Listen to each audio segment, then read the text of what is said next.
Shout out our sponsors, GW Competitions. They run regular draws for you to win different prizes from cash to Rolexes to cars and all sorts. It's all legit and the draw is run through the Google number generator. And the prize is delivered the next day, and if it's cash, it's transferred the same day. The draws are run on Facebook Live and Instagram Live. And you got to be in it to win it.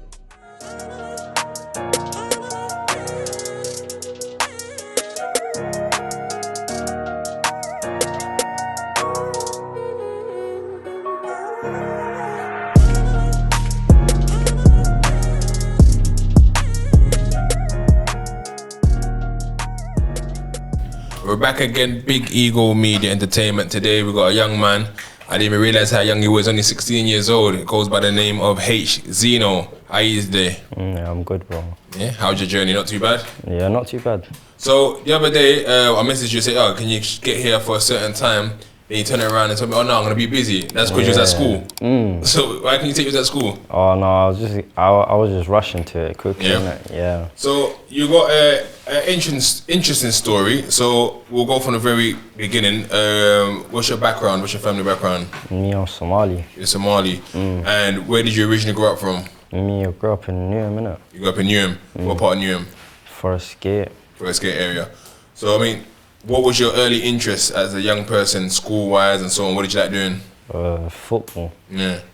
So Somalis always used to have something. They used to be skillful but lazy. Yeah. You might have the maddest tech. Like you get asked a Somali, but pass the ball. They don't want to pass the ball, but they're skilling up everyone. In the end, the shot probably went wide. But when it comes to skills, you man had it. Was you good at football? A little bit here and there, yeah. Yeah. So in your household, who did you grow up with? Your mum, dad, brothers, or? Yeah, I grew up with my mum and my brothers and sisters. Okay, how many of you guys are there? There's 9. 9 altogether? Yeah. And dad wasn't around? No, dad was around, innit? But Okay. we just weren't together.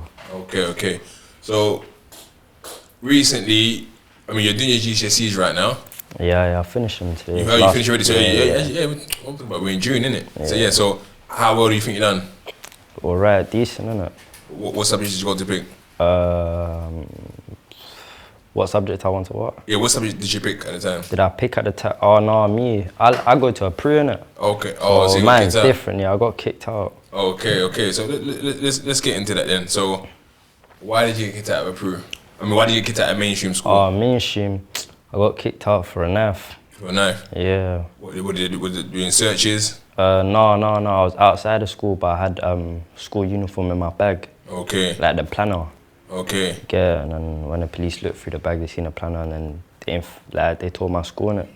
So was it a thing that where you felt you had to have a knife? I mean, this is good for me because normally we've got older people who have sort of lived their life and come back and told me their stories, which I'm always very interested in. But to get it from a young person's perspective right now, so why did you feel you had to carry a knife? Can't lie, it's just like you never know what might go down. Yeah. So the prevention, was you in any sort of active beef at the time? Was you in any issues at the time? Yeah, a little bit. Get here and there, like, get me out. If I see them, like, that's how I was thinking, my mindset, innit? I mean, let's go back a bit. How did it even get to the point of where you're even thinking and you're getting into beefs because you're a young man, you enjoy your football, you live with your family. What age was it really that it sort of clicked for you that you started going down a different route? Down a different route, I'll say year 7. Yeah, year 7, that's when I kind of like went down a wrong way. So was it influenced by the elders in your area or? No, not even that. It was just I remember I lost my grandma, yeah. Yeah. And from there, like, kind of just started hanging around with everyone else, thinking, yeah, that's cool, yeah. So it got to a point then, I mean, what did your mum say when you've been kicked out of school and told the police tell her it's for a knife? She said a lot, yeah. I mean, how did it, was it just a simple stop and search? I'm not even sure how it, all I know, they just pulled up on me and then I just ran and then, yeah. I mean, there's a lot to be said, right? Because with the whole stop and search thing, there's a lot of pros and cons. People say, oh, they're always targeting us and why they're always coming for us with this stop and search. Looking at it now, you had a knife. Do you feel that the police were right to stop you? Yeah, they had all rights, innit? You get But you think they were right to? Because you're just you're a young black person Yeah. walking in the street. They've come and stopped you. Do you think that they should have stopped you? I wish they didn't, but should have. It's a difficult question I'm asking. Yeah, It's it pretty is. difficult. You know what? Oh, I don't even know. Because in hindsight, obviously they found the Yeah. knife, and what happened with that? Did you have to go to it? What was the sentence? You had to go to court and everything. Yeah, I went to court and that. And what happened at court? They gave me yacht, Yeah. and then yeah. So once you've gone to you've had to you've been kicked out of school, and then you've gone to sort of the Peru. How different is the Peru compared to mainstream school? It's like more laid back. Yeah. Yeah, but I went to this Peru in Chingford. Was there for like 6 weeks. Yeah. Then they shipped me back to mainstream, Okay.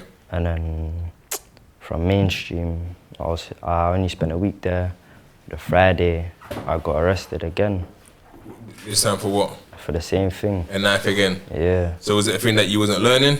Yeah, but then I feel like that second offence is kind of like, because when they put man in the police station, then interview, all of that, then they remanded me, so I went to court the next day, Okay. and then the court gave me bail, whatever, but I feel like that second offence, because I got tagged and then I got a year yacht, so I was been inside the house for like a year, not doing nothing, so it kind of just made me think like, can't be going down here. So that's been within the last year. Yeah. So do you think then that's kind of saved your life a little bit, being indoors and not going out? Yeah, I would say, yeah. I can't lie, it just made me like, time to think more about what I want to do in my life. I mean, what would you say then for people? Because like, I'm asking you difficult questions. I know you're only 16, right? It's like, okay, this kid, there's all this knife crime going on around, and this kid's been caught with a knife twice in the space of 3 or 4 months. 4 months. 4 months being caught with a knife twice, and then all the knife crime that's been happening everywhere, and people are saying, well, these people are being killed and so on. Do you feel, honestly looking, the punishment should have been harsher, or do you think they've done the right thing that's made you change out your mindset?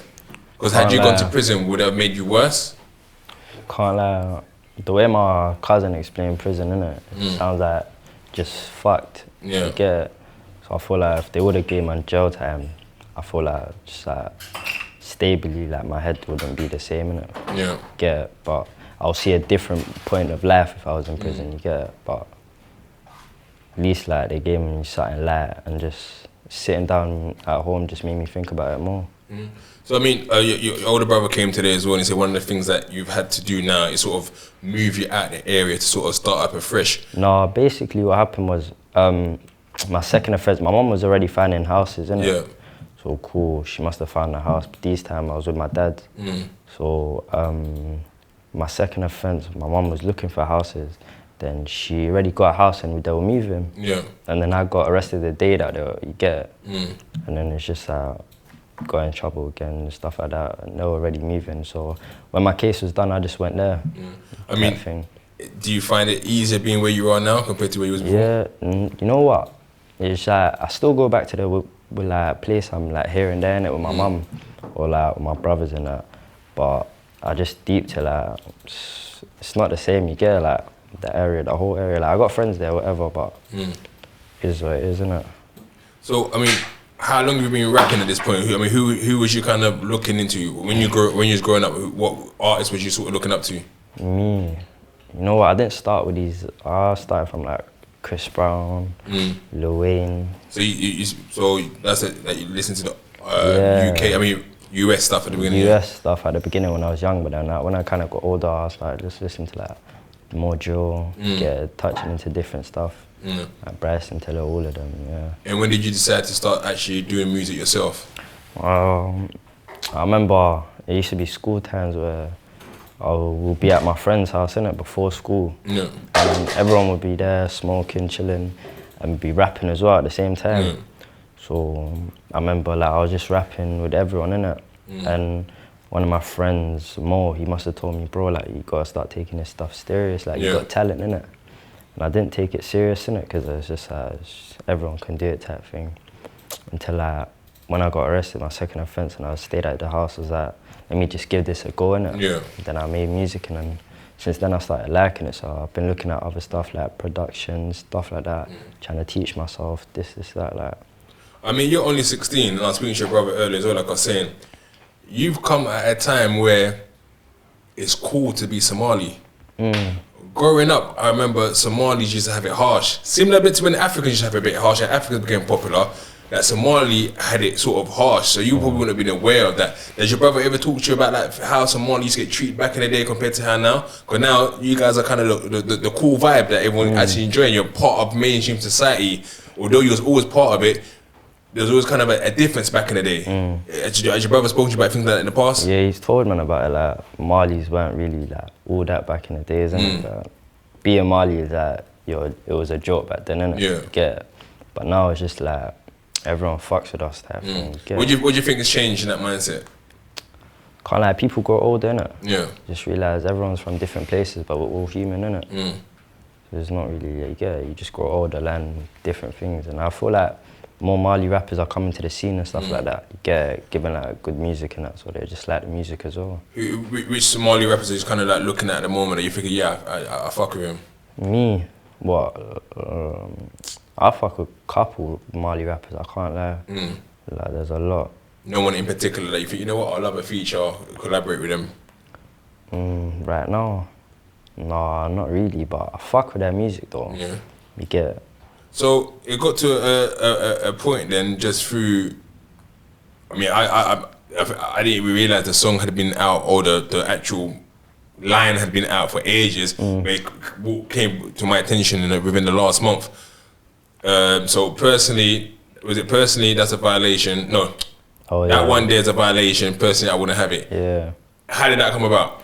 Oh, cool. So I was in this GC with just me and my friends, and I remember one of my friends, K1, must have got violated in the GC. I mean, violated how? Was it people just brushing him or cussing him? Yeah, like people were cussing him, getting onto him, his girl, like da-da-da-da. So cool, I was already writing, innit? Yeah. Like, I had that drill beat on, and I was just writing to it, like, for Instagram freestyle. Yeah. So I was just like, oh shit, and everyone was like, oh, that's a viral, don't have it, innit? And I just came up, I just put it on, said anything that came to my head, and just said, yo, that one there was a violation, personally I would have it, and then sent it to the GC, they screen recorded it, put it on their Snap. Then from Snapchat I went to Yubo, then Lizwani posted it on TikTok, innit? He was the one that made it blow. So I mean, after that's happened and it's gone everywhere, was you thinking, right, I was only joking around, this has gone mad? Yeah, I was looking at it. I seen bad people claim it was funny, innit? But me, I didn't tell anyone that's me, innit? Get it? Like, I was just chilling back, just watching it type thing. At that point, why didn't you tell anyone it was you? Me, because at that point I was just like, oh, it's a meme, like, it's just a joke, you get it? Until like Lizwani was telling me, yeah, people want it to be a song type thing. I was telling him, yeah, I'll make it. Then like 9 months later, like this came out 9 months ago. Yeah, okay. Like, this was made 9 months ago, 9 months later. So why did it take so long? Because like, for this thing that everyone was talking about, is it because you maybe didn't have the best advice at the time around you? Like, why did it take so long for you to actually say, you know what, actually, let me make this into an actual tune because it's catchy, people are liking it. Why did it take so long? You know what? I did have like my friends telling me like, bro, make it to a tune, innit? Get me, but I was thinking, no, like, I can't waste my time. It's a meme, innit? I was thinking like, maybe it's not even gonna take off, like it's a meme type thing. I said, I'm gonna just leave it as a meme. I was telling everyone, innit? But then, yeah, Lizwani must have told me, bro, they want it. So I said, you know what? Might as well, like, I'm in studio, I have nothing else to do. Then I just cooked it up. So, and I've been seeing the reactions. Some people love it. Some people are saying, oh, it's not the same. Yeah. Like, do you look at comments and think, and there's a, oh, you're still young, so I'm assuming comments might affect you in certain ways, Nah, you know. You don't? Nah. Was you happy with the final product of the song and everything compared to what people might be saying? Me, I can't lie. It's just that my voice kind of changed from that video, innit? To like kind of a little bit. So me laying it down, like I did that on Snapchat, innit? Yeah. So it's different between Snapchat and actually recording it in the studio, innit? So it was different and I put more energy into it, innit? You get it? But if I would have just done it basic how I did it on Snapchat, it would sound the same. Yeah. Yeah. And what was the decision then to do it on your own platform instead of using the Grime Dailies, Press Plays, Mixtape Madness? What was it? What was the strategy around that? Yeah, like I was saying before, like I was gonna release it at the time on press play, innit? But it kind of got like people was like telling me like, no, you need to release it. Like I already told them I'll release it like after Ramadan, get it. But then there was like shooting stuff, like I had to shoot more scenes, and then the editing as well, and then even the cover. So it was a bit long, innit? So I had to tell them, yeah, I have to extend the days type thing, innit? Yeah. And then from there, it extended again. So then I said, no, cool, I'm just gonna drop it on my own channel, innit? I just dropped it. I mean, you've dropped it on your own channel and it's done really well, considering, I mean, on a bigger platform would have had much more, but for you to do it on your own platform and still get, I think, 12, 13,000 views after a week or so, it's still good doing. I mean, where do you want to sort of take that song, and do you think you can take it to festivals and so on? Because everything's opening up now, people are booking people for things, or even not look that far into it? Festivals, no, I wasn't gonna look too far for that, innit? I was just gonna drop it, yeah. People were messaging me saying they want it. I was like, cool, I might drop it for them. But other than that, I didn't really look that far into it. Yeah. So, I mean, what's kind of next for you then? Because obviously that song's done now. You're moving on from that. What can we expect next from you? Oh, me, I got an EP dropping soon. EP already? Yeah, 'cause I can't lie, I can't be like keep dropping singles, you get it? So I just might as well slap them with one EP, because I was supposed to give them a song like time ago, but then I said, you know what, like might as well just give them a whole EP. Cause I mean, I don't know too much about music, but I was saying that's pretty quick. So yeah, new into your career, like ready to drop an EP. You think the streets are ready for that now already? Can't lie, no one knows about it, you get it? So like, so my first time only saying it. So this is an exclusive for us then? Yeah, literally. So I'm dropping that, and then but I need to finish like 2 more songs. That's it, and then. EP how many songs are gonna have altogether? I think like 12. 12 songs. Yeah, 12, 11, around there. So just in regards to kind of your sound, 'cause I've seen you done drill, you do a bit of wave, you do a bit of rapping. Like, what would you say is your angle? My sound, like this melodic wave. That's like my sound. You get it. And I'm gonna say, I think a lot of Somalis are going into that route as well. Is that something that you guys? Is it like a collective sound that people use already from Somalia? Or is it just like people just?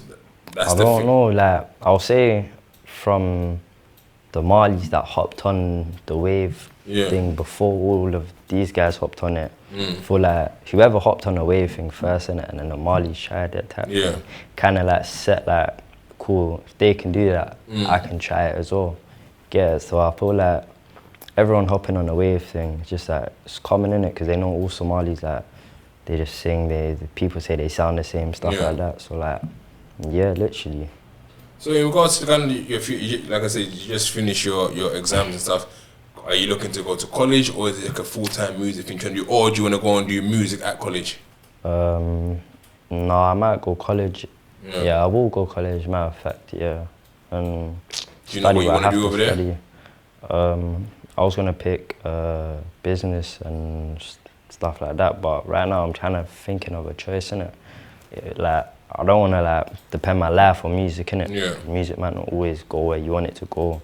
Always have a backup plan, innit? So that's what I'm just trying to figure out what I'm trying to do. But probably if I get like if I find a good music college, then I'll probably practice like production, like engineering and stuff like that. I mean, another difficult question here is that I see an interview with Chunks recently, and he said how he's quitting music because for him is haram. And I guess even in certain, not just Islam, but also in Christianity, there's people say music is of the devil, whatever it is. I mean, when you hear someone as prominent as him say, you know what, I'm giving up music, do you say, actually that's a good look, or is it the thing that, well, you've made your money, now you can afford to do that kind of thing? How do you take that?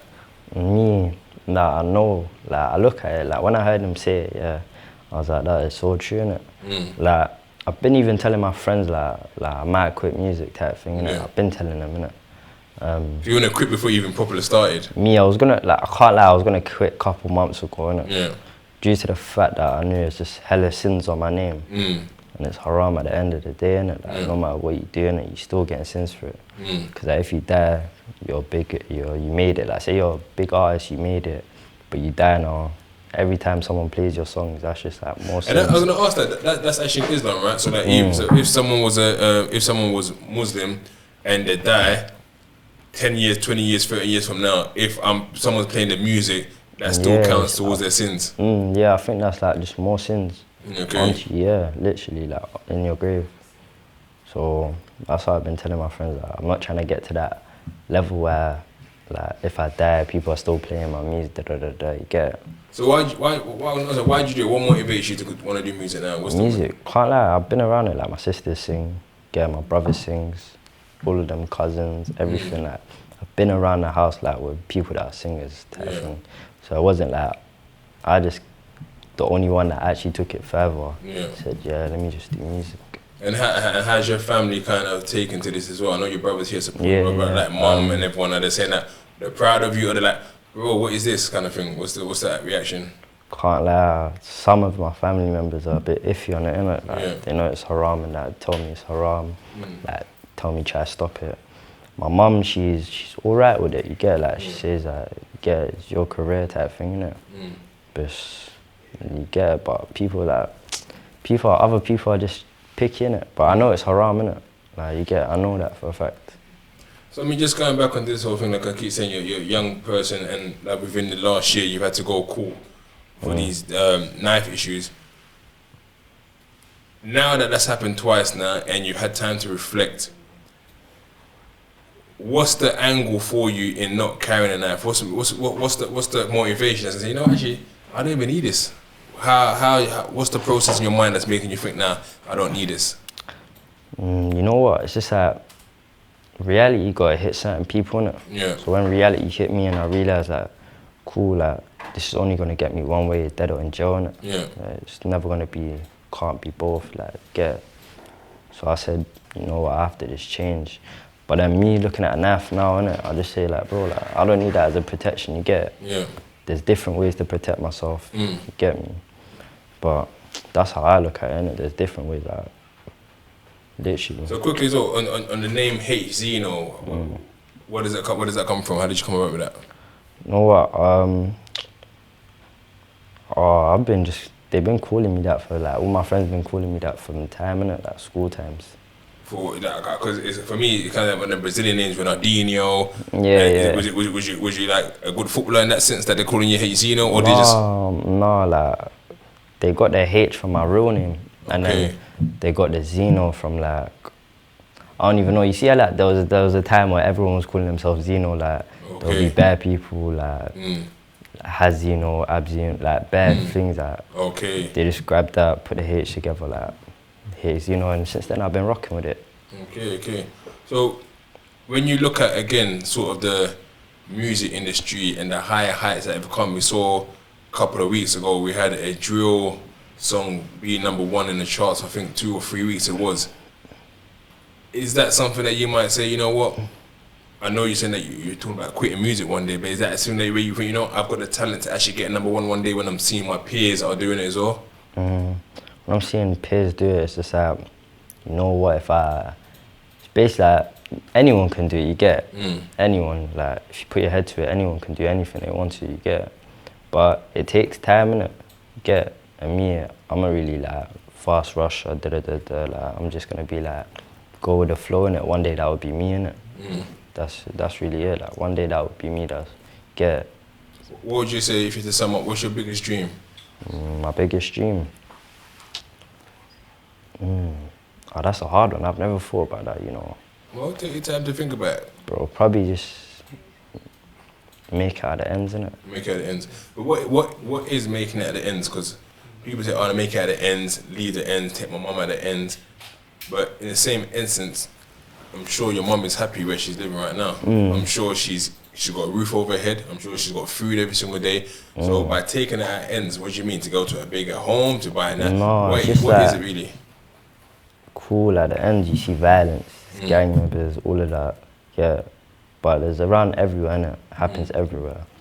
But just take him somewhere like where you're not seeing all of that, Like, you don't have to see your, like, kids grow up and see that type of thing, innit? Like, no one wants that, innit? So it's just like moving it to a better place, type of thing. Do you ever fear death? Do you ever fear that people might come for you while you was on the road? Did you ever feel scared that, you know what, could you see all these teenagers being killed and so on? Did you ever think, right, that could be me? No, I did. I had it at the back of my head, innit? Yeah. Like, that could be me type thing, innit? But it's a thing, like, I always said, like, everyone has a time to die, innit? Like, if that's the way that I died, then God must have set it up for me, and you get it. Like, it must have been written for me. But then, that's really it. I've always been saying that, like, you get it. Everyone has a time, so death is not really a scary thing like that. How important is your religion to yourself, into your life? Me, cool, I can't lie, kind of distance away from the religion a bit, innit? Yeah. But I'm trying to get back onto it. Get, like, learn more about my religion and stuff like that. And again, like, how important it is to have like role models like your brother, because your brother's come down today trying to, like, how important is to have someone like him to say, you know what, he's going to take a chance on you, because he said, look, he left everything he's doing it and he's actually wants to push it all the way. Sometimes people's brothers don't take them in the right route. He seems to be one to take you in the right route. How important is that for you to have that role model within your life? You know what, my brother's always been my role model, innit? Like, my brother, my cousin, innit? Get me? Like, I looked up to them type thing, innit? Everything they do is independent, like, they never needed to rely on no one, innit? So I guess that from that, kind of just, like, I did it myself, innit? Yeah. Like, before I even had the management or anything, like, all of this, like, I was doing stuff on my own, innit? Independent, and I still am, innit? You get it? But I'll guess say, like, it's good to have someone like him, innit? Get it? So you don't do it like, you don't say like, oh, just because you're my brother, I'm doing this. Like, no, like, I want to see you go places type thing. I want to see you get your dream, like, that's why I'm doing it type thing. You get it? Well, like I said, for me, I was introduced to you not too long ago, and I thought, you know what, he's got an interesting story. I want to know a bit more. I used the soundtrack on one of my videos, on the football videos, but honestly, I wish you nothing but the best. You're the youngest person we've had here in terms of our music artists. So I want to see your journey grow. I want to see it, and I'll try and promote and keep bigging you up as much as we can. You've seen that you got a good head on yourself, so just keep it up, man. Guys, that's Big Ego Media, and that there was Hzino. Any last words? Violation, I know. Say no more.